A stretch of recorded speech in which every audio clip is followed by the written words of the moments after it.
Got kind of a fun one for you today. It's a little bit different. It's not 100% about Davinci Resolve. It's actually mostly about a piece of gear that I use that has vastly improved my audio editing workflow. But fear not, all of you faithful Davinci Resolve users, we will be learning some specific Davinci Resolve stuff. For instance, we'll be learning how to connect external equipment to Davinci Resolve so that you can use hardware other than your keyboard and your mouse. We'll also be learning about automation in the Fairlight page, which isn't as automatic as it might sound, but it's still really, really cool, a lot of fun. And once you get the hang of it, can really get you into the world of professional audio editing. But before we get into that, if you're new to the channel, hi, my name is Jay, and I'm a video editor and audio editor, and most of the video editing that I do is on the audio side of things. So here on this channel, I focus on the Fairlight page and the audio side of Davinci Resolve. So if that's something that you're looking to get better at, stick around because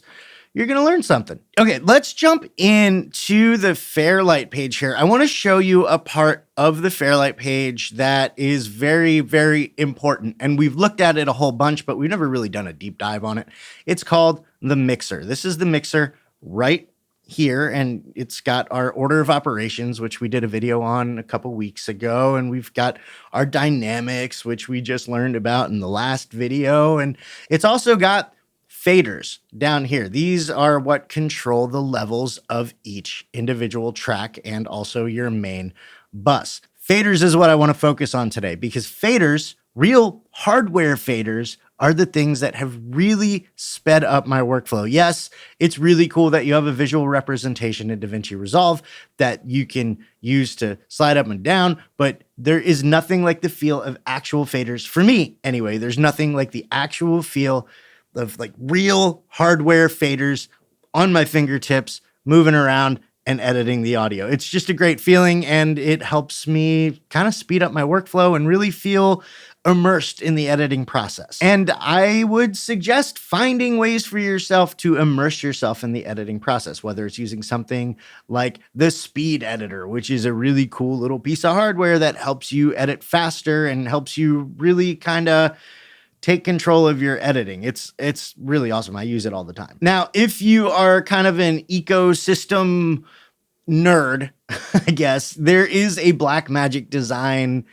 You can get faders from Blackmagic Design. They have the Fairlight console, which is gigantic and really overkill for most of the people who watch my videos. Unless you're doing big budget productions and you're working with a whole bunch of audio tracks, you really don't need that big giant thing. So what I would suggest is something called a DAW controller. This is mine. This is the FaderPort 8 from PreSonus. It's built specifically with Studio One, and mine, Studio One, is the DAW controller that I use for music production. And this is specifically built to do a whole bunch of stuff in there. But I use it on the audio side of Davinci Resolve too, because it helps me with my levels. I've got those physical faders right here. You see there's 8 faders. And if I happen to have more than 8 tracks, I can actually use this previous and next button over here to kind of bank over. I will be showing you that later because it kind of highlights one of the things that you should look for in a DAW controller.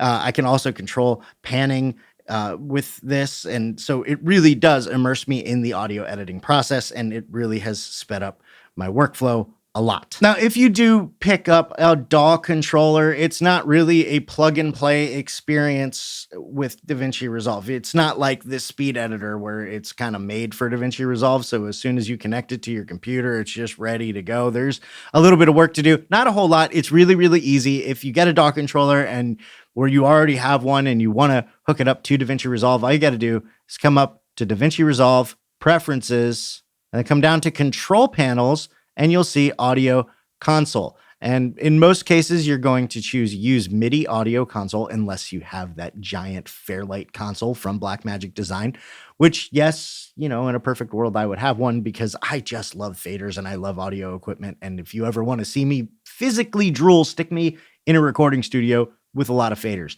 I will be very happy. Anyway, once you choose use MIDI control console, you're going to go to your MIDI protocol, and every DAW controller is different. You choose HUI or MCU compatible. The great thing about the FaderPort 8 is you can actually do either one. And then you choose your input and your output. For me, it's the PreSonus FP8, and this is 6 and 7. I don't know why it's 6 and 7. Don't ask me, but that's what showed up when I connected it to my computer and tried to connect it to Davinci Resolve. Cool? Cool. Once you have it all hooked up, you just click save. You may have to reboot Davinci Resolve, not a big deal, and you're good to go. And if we take a look at Davinci Resolve, we're in the Fairlight page, and you can see I've got 3 of my faders activated here. And if I move the first one, that's audio 1. Move the second one, that's audio 2. And the third one is going to be my main bus. I can also select tracks to be able to do things specifically with those tracks, or maybe group them together.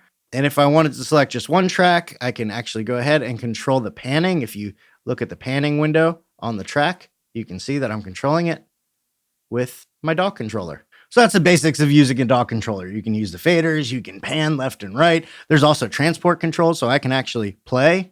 I teach the audio side of stop, go backwards and forwards.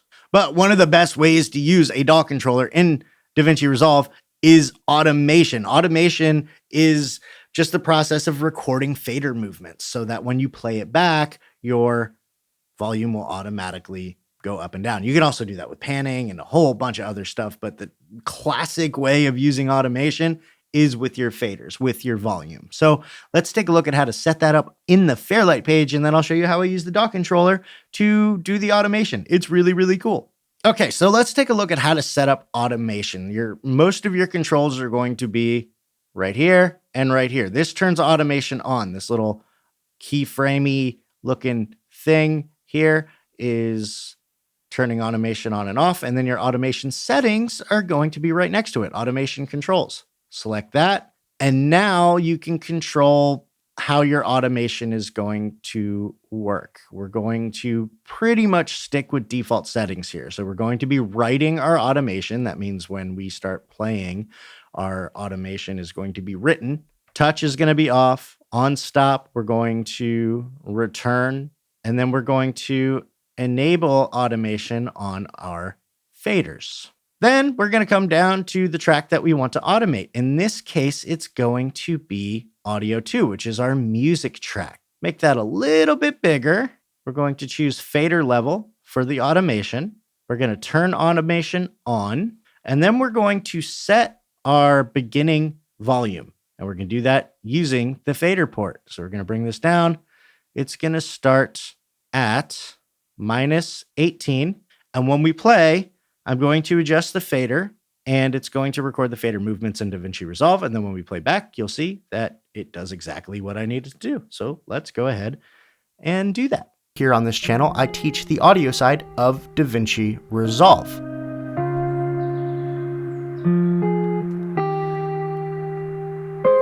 Also, I redid my entire studio. New desk, new everything. What are we thinking about the new camera angle? Thumbs up, thumbs down? Let me know in the comments. Okay, there you go. So now we'll use our transport controls, go all the way back, and we'll play that.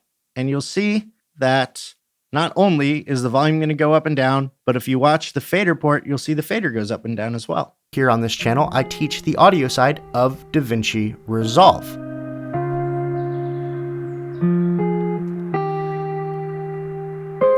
Also, I redid my entire studio. New desk, new everything. What are we thinking about the new camera angle? Thumbs up, thumbs down? Let me know in the comments.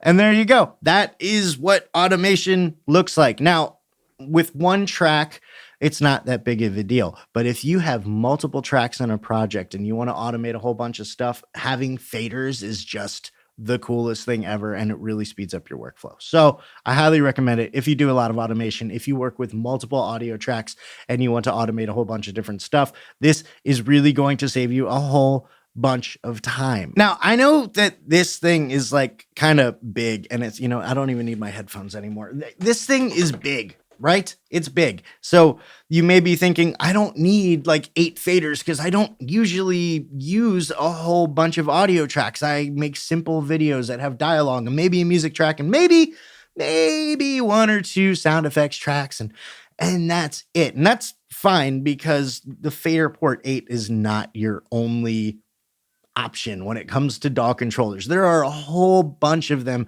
out there. For example, Behringer makes some that have, yes, 8 and even more, and they also have a single fader option, and so does PreSonus. They have just the FaderPort, just the classic FaderPort, which is just a fader and some other controls, and that would be perfect. It's great. It could sit right next to your keyboard, and you just got the one fader, and you just move to whatever track you want, and you go. And it's really cool. I would suggest if you are looking to maybe get a DAW controller, I would suggest going to Sweetwater if you're in the US, because not only are they kind of my go-to place for audio equipment, but they also have like sales representatives on standby. And most of those guys are like audio engineers, so they can help you figure out what you actually need. Sweetwater actually has some early Black Friday deals going on. At least I think they're going on. If they're not going on now, they're going on soon. So definitely check them out if you're looking for a DAW controller. You know who else has a Black Friday deal going on right now as we speak is today's sponsor, MotionVFX. You've heard me talk about MotionVFX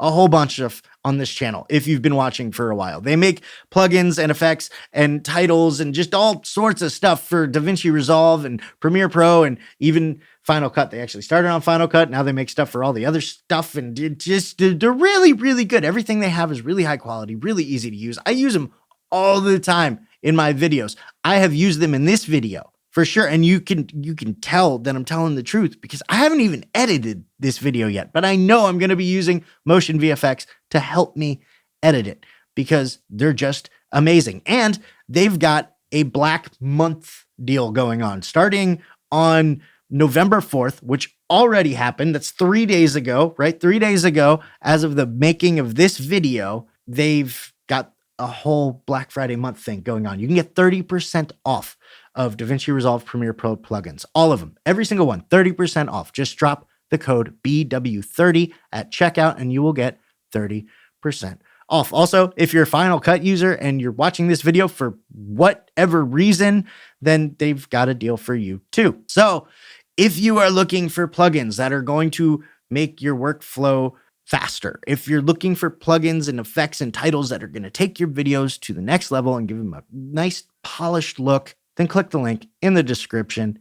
Check out MotionVFX today. Don't forget to use the code BW30 at checkout. It's going on until December 4th, so get on it. Thanks so much to MotionVFX for sponsoring this video. Now, let's talk about what to look for in a DAW controller if you're looking to pick one up, because there's a whole bunch of DAW controllers out there. They have a whole bunch of different features. Some are made specifically for a certain piece of software. For example, the FaderPort 8 and the FaderPort, and there's another bigger one, the FaderPort 16, I think, which has 16 tracks, 16 faders. Those are all specifically made to work in PreSonus Studio One. Every single one of the buttons on here does something in Studio One. And as far as I know, the only thing like this that's specifically made for Davinci Resolve is that stupid expensive, really, really expensive Fairlight console from Blackmagic Design. So that's out. So here are just the 3 things that I would take a look at. I want you to look for something that has motorized controllers. I know a lot of people were touting the Korg Nano control or something like that, like a few years ago, and they were like, oh, this is great to use for Davinci Resolve. Don't get it. It doesn't have motorized controllers. Here's why motorized controllers are so important. Let me show you really quick. I just need to change timelines. Okay, I am in a new timeline here, and we have, if you take a look at my tracks, I've got 16 audio tracks and a main bus. Okay, I am currently, if we take a look at my faders, I'm currently working with the first 8 faders here, right?